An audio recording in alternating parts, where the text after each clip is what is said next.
Bien-aimés dans le Christ, que la grâce de Jésus-Christ notre Seigneur, l'amour de Dieu le Père et la puissance du Saint-Esprit descendent maintenant sur nous pour nous aider à méditer cette parole afin qu'elle puisse porter du fruit dans notre vie pour la plus grande gloire de Dieu et le salut de nos âmes.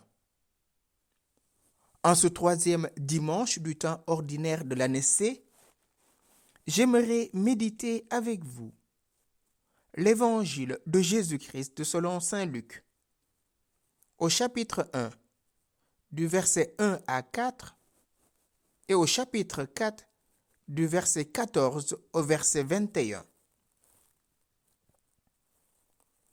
Beaucoup ont entrepris de composer un récit des événements qui se sont accomplis parmi nous, d'après ce que nous ont transmis ceux qui, dès le commencement, furent témoins oculaires et serviteurs de la parole. C'est pourquoi j'ai décidé moi aussi, après avoir recueilli avec précision des informations concernant tout ce qui s'est passé depuis le début, d'écrire pour toi, excellent Théophile, un exposé suivi afin que tu te rends bien compte de la solidité des enseignements que tu as entendus. En ce temps-là, lorsque Jésus, dans la puissance de l'Esprit Saint, revint en Galilée, sa renommée se répandit dans toute la région. Il enseignait dans les synagogues et tout le monde faisait son éloge. Il vint à Nazareth où il avait été élevé. Selon son habitude, il entra dans la synagogue le jour du sabbat et il se leva pour faire la lecture. On lui remit le livre du prophète Isaïe. Il ouvrit le livre et trouva le passage où il est écrit « L'Esprit du Seigneur est sur moi, parce que le Seigneur m'a consacré par l'onction. Il m'a envoyé porter la bonne nouvelle aux pauvres, annoncer aux captifs leur libération et aux aveugles qu'ils retrouveront la vue, remettre en liberté les opprimés, annoncer une année favorable accordée par le Seigneur. » Jésus referma le livre, le rendit aux servants et s'assit. Tous dans la synagogue avaient les yeux fixés sur lui.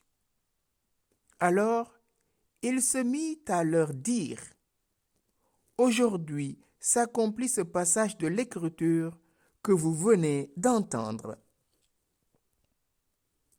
Bien-aimés dans le Christ, dimanche dernier, Jésus était invité aux noces à Cana de Galilée. Le vin des noces venant à manquer, sa mère lui dit « Ils n'ont plus de vin. » Et Jésus lui dit « Femme, que me veux-tu »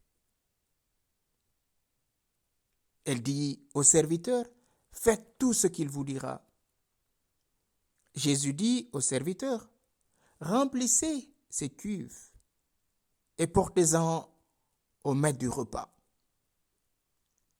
Et voilà que Jésus va donner à ses mariés 600 litres de vin.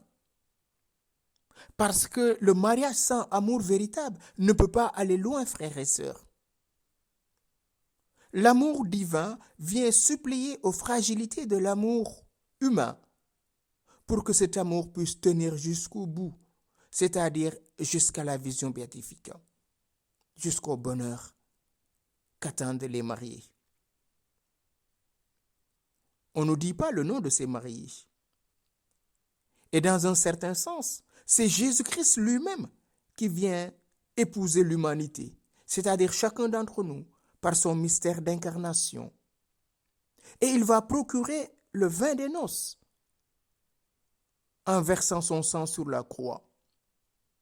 C'est ce sang qu'il verse qui nous sanctifie, qui nous rachète et qui nous introduit dans la gloire. La dot qu'il donne pour les épousailles, c'est son sang. C'est pour ça qu'il dit à sa mère, « Mon heure n'est pas encore venue. » Malgré que ce n'est pas encore son heure, parce que Jésus, au début de sa vie apostolique, il va combler l'humanité du vin nouveau de l'amour. Aujourd'hui, Jésus revient chez lui, à Nazareth, où il avait été élevé. Mais Luc commence son récit en nous faisant connaître la raison qu'il a déterminée à écrire son évangile. C'est que plusieurs avaient eu la prétention téméraire de raconter les choses dont il avait une connaissance plus parfaite. Lui-même le dit. Beaucoup ont entrepris de composer un récit des événements qui se sont accomplis parmi nous, d'après ce que nous ont transmis ceux qui, dès le commencement, furent témoins oculaires et serviteurs de la parole. Luc n'est pas témoin oculaire, mais il est allé écouter ceux qui ont vécu avec Jésus depuis le commencement de sa vie apostolique, c'est-à-dire ses apôtres. Et Luc va recueillir leurs témoignages pour nous en faire maintenant le récit. Luc est médecin, il est très minutieux. Lorsqu'il dit plusieurs, il a donc moins égard à leur nombre qu'à la diversité des hérésies qu'ont professé ces prétendus évangélistes. Luc va y mettre tout le soin. C'est pour ça qu'il dit, c'est pourquoi j'ai décidé moi aussi, après avoir recueilli avec précision des informations concernant tout ce qui s'est passé depuis le début, d'écrire pour toi, excellent Théophile, un exposé suivi afin que tu te rendes bien compte de la solidité des enseignements que tu as entendus. Oui, frères et sœurs, l'évangile n'est pas seulement de raconter ce qui s'est passé, mais Luc va partir, écouter, recueillir le témoignage de ces personnes, de les voir vivre et d'écrire pour Théophile ce qu'a vécu Jésus. Théophile, c'est un ami de Dieu. Excellent Théophile. Peut-être, certains exégèses, peut-être il était prince ou gouverneur. Parce que dans les Actes, Paul appellera Festus excellent Festus. Et donc Théophile, c'est chacun d'entre nous. Nous sommes des amoureux de Dieu. Nous aimons Dieu. Et c'est pour nous que le récit-là a été écrit. Et Luc, après s'être renseigné auprès des témoins oculaires, nous laisse son témoignage qui est digne de foi. Il dit, ils ont vu. Il nous en fait connaître les œuvres pratiques en ajoutant, ils ont été ministres de la parole. La parole, c'est Jésus-Christ lui-même. Autrement dit, ce que Luc a rencontré étaient les témoins du Christ, les témoins vivants. Oui, le Verbe s'est fait chair et il a habité parmi nous et nous avons vu sa gloire. Car c'est par le moyen de la chair que le Verbe s'est rendu visible.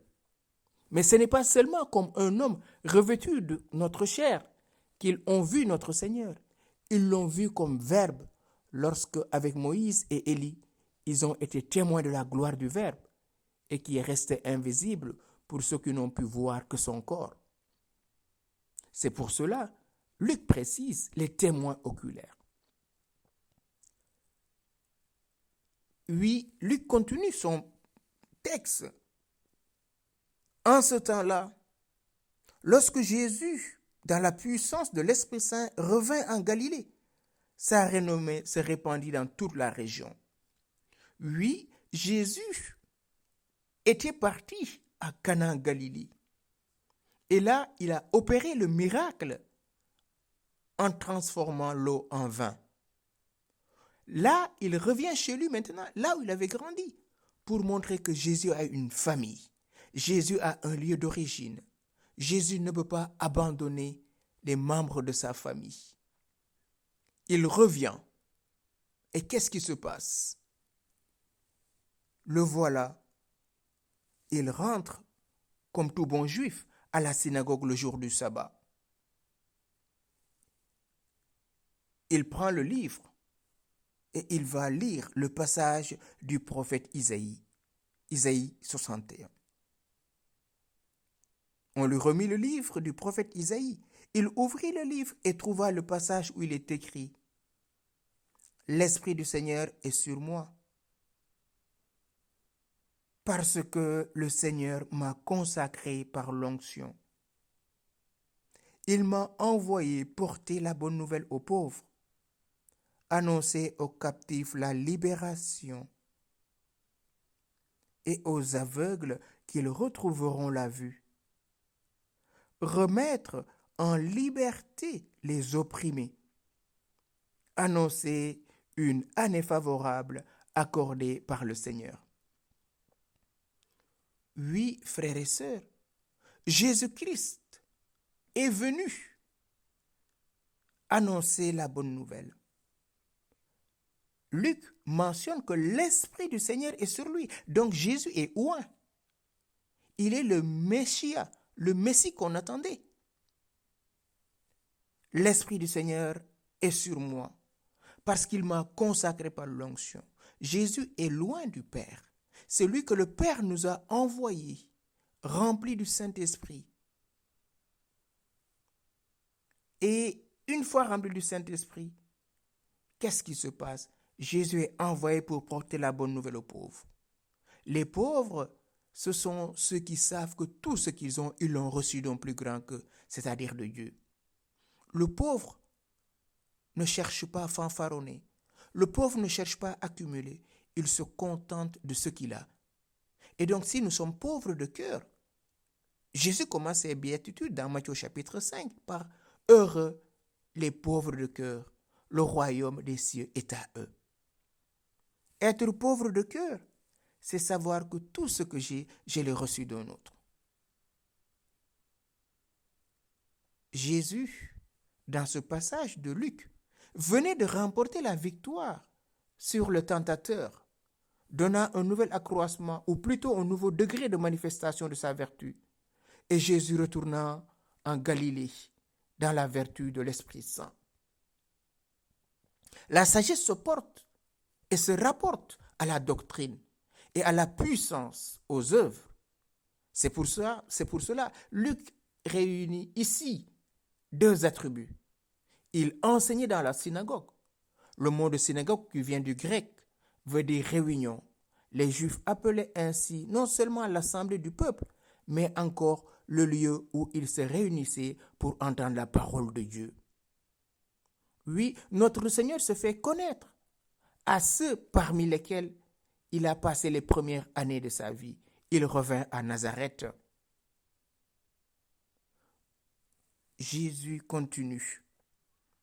Il m'a envoyé porter la bonne nouvelle aux pauvres. La bonne nouvelle, c'est que tout homme est aimé de Dieu et tout homme a du prix aux yeux de Dieu. Tu es mon fils, aujourd'hui je t'ai engendré. Nous avons entendu la voix du Père le jour du baptême du Christ. Et chaque baptisé entend cette parole du Père. Tu es mon fils, moi aujourd'hui je t'ai engendré.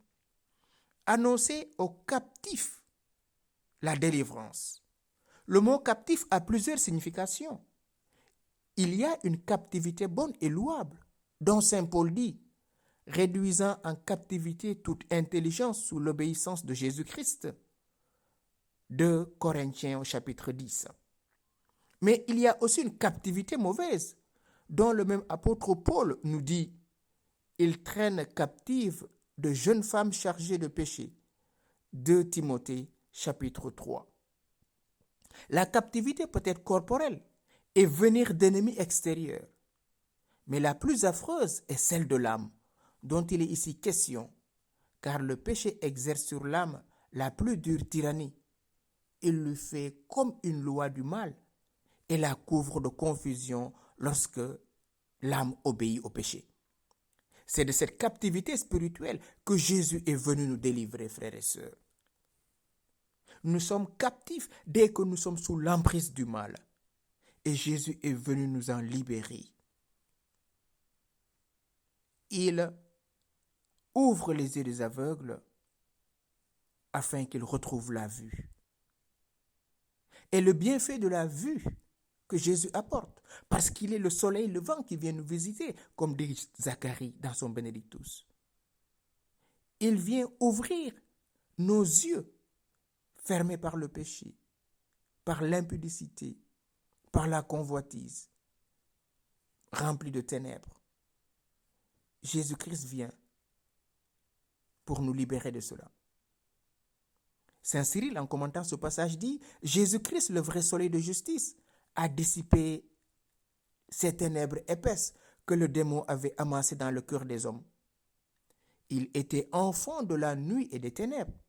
Il les a fait enfants du jour et de la lumière. » Et à cela, Paul ajoute aux Thessaloniciens, 1 Thessaloniciens au chapitre 5, « Car il fait entrer dans le sentier de la justice ceux qui étaient égarés loin de la véritable voie. » Parfois, on croit voir alors qu'on est aveugle. C'est pour ça dans l'Apocalypse, il est dit « Viens acheter un collier pour tes yeux. » Nous pouvons voir, mais les réalités célestes, il faut naître d'en haut pour les voir. Il faut avoir un cœur pur, car seuls les cœurs purs verront Dieu. Et il continue, remettre en liberté les opprimés, rendre à la liberté ce qu'écrase leur faute. Qu'y avait-il en effet de plus brisé, de plus broyé que l'homme à qui Jésus est venu rendre la liberté et la guérison? Bien sûr, il est venu nous délivrer de l'oppression du mal, c'est-à-dire à ceux qui étaient comme écrasés sous le fardeau insupportable de la loi. Venez à moi, vous tous qui peinez sous le poids du fardeau, et moi, je vous procurerai le repos. Oui, Jésus est venu nous délivrer de ces chaînes que le péché a liées. Et il nous a liés dans ce péché. Et il nous lie avec ce péché. Et il continue, annoncer une année favorable accordée par le Seigneur. Toutes ces choses ont été prédites à la vue rendue aux aveugles, la liberté aux captifs, la guérison à ceux qui étaient blessés. Cela nous montre, frères et sœurs, que l'année favorable du Seigneur est là. C'est aujourd'hui que se réalise cette parole, dit Jésus. Il remit le livre et s'assit, tous le regardaient. Ayant repli le livre, il le rendit. Il lut ce livre en présence de ceux qui étaient là pour l'écouter. Mais après cette lecture, il le rendait au ministre. En effet, tandis qu'il était dans le monde, il parlait publiquement, enseignant dans les synagogues et dans le temple. Mais lorsqu'il fut sur le point de remonter vers le ciel, il confia le ministère de prédication à ses apôtres et à chacun d'entre nous, pour que cette parole soit répandue jusqu'au jour où il reviendra dans sa gloire. Jésus est rempli de l'Esprit Saint. Comme chacun de nous, le jour de notre baptême, nous sommes remplis du Saint-Esprit. Il nous appartient comme Christ de vivre cela. Aujourd'hui s'accomplit la parole de l'Écriture. Oui, frères et sœurs, au cœur de la semaine de prière pour l'unité des chrétiens, ces mots de l'Évangile que nous avons entendus nous mettent en chemin vers l'unité, l'unité avec soi-même, l'unité avec le prochain, l'unité avec tous les hommes. Oui, l'ensemble du dispositif narratif de Saint Luc est destiné à montrer la solidité des enseignements que nous avons reçus. La Bible n'est pas falsifiée, frères et sœurs. Même si elle est falsifiée, laissons-nous éclairer par le Saint-Esprit à travers ce que nous recevons de cette Bible. Oui, ce que nous dit Jésus aujourd'hui dans cet évangile s'accomplit. Oui, mon frère, ma sœur, si tu crois à l'évangile, si tu crois à la parole de Christ, tu as reçu l'onction. Tu as reçu la puissance d'aller délivrer les captifs, la puissance de rendre les aveugles voyants et d'annoncer une année de grâce, c'est-à-dire être des artisans de paix, des constructeurs d'amour. C'est pour cela, frères et sœurs, nous ne devons pas nous laisser abattre par les situations difficiles, car c'est aujourd'hui que cette prophétie s'accomplit. Ce que vous venez d'entendre, c'est aujourd'hui que ça s'accomplit. Demandons au Seigneur la grâce de nous laisser pénétrer par le Saint-Esprit en cette semaine de l'unité pour que nous soyons des artisans de paix, pour que nous soyons des hommes et des femmes unis en nous-mêmes dans le Christ pour être unis les uns les autres parce que l'Esprit Saint est là au milieu de nous. L'Esprit Saint nous conduit jusqu'à la vérité tout entière. Saint-Esprit de Dieu, viens nous libérer en nous remplissant de ton ombre comme tu l'as fait pour la Vierge Marie. Viens concevoir en nous le Verbe de Dieu pour que cette parole que nous avons entendue puisse porter du fruit dans notre vie, pour que nous partions délivrer les captifs, c'est-à-dire sortir du péché et de la loi du péché et de ses conséquences dans notre vie. Toi, le feu dévorant, viens détruire en nous toutes les conséquences du péché, pour que nous soyons libres et vainqueurs, pour louer, magnifier et glorifier le Père. Sans toi, Saint-Esprit, nous ne pouvons rien faire. S'il te plaît, viens faire toutes ces voix qui se lèvent en nous pour nous condamner, pour nous décourager. Car aujourd'hui s'accomplit la puissance de la parole de Dieu. Car toi, Saint-Esprit, tu es en nous et tu œuvres en nous, maintenant et pour les siècles des siècles. Amen.